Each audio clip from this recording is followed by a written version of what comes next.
Alors SFH a deux types d'activités. Une activité que je traiterais traditionnelle par la fabrication de systèmes hydrauliques haute pression. Et puis depuis 10 ans, nous avons développé une partie propre, une partie de nos machines pour traiter les déchets d'usinage, en général les copeaux et les liquides de coupe associés. Donc aujourd'hui, cette activité est de plus en plus importante, elle représente 60% du chiffre d'affaires et elle permet aux clients de valoriser davantage leurs copeaux, de récupérer leurs liquides de coupe et par là même de faire des économies en contribuant à économiser l'eau et à réduire la consommation d'eau et de liquide et l'impact environnemental de leur travail.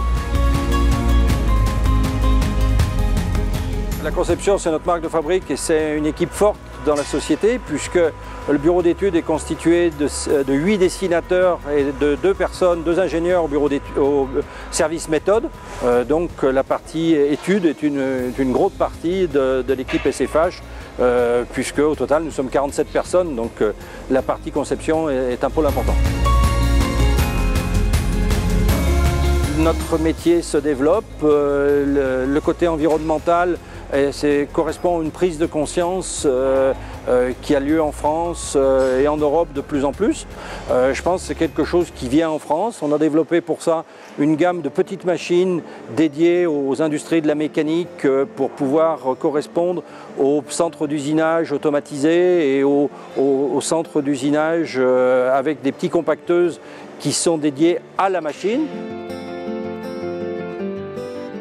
Moi, je passe beaucoup de mon temps chez les clients parce que quand on exporte 60% de chiffre d'affaires, le PDG doit être présent chez les clients et lui-même m'apporte une aide précieuse sur la partie hygiène et sécurité puisque la législation est compliquée et bouge beaucoup et lui-même me soutient et m'apporte une vision juste et au goût du jour. Et la même chose sur la partie contrat de travail,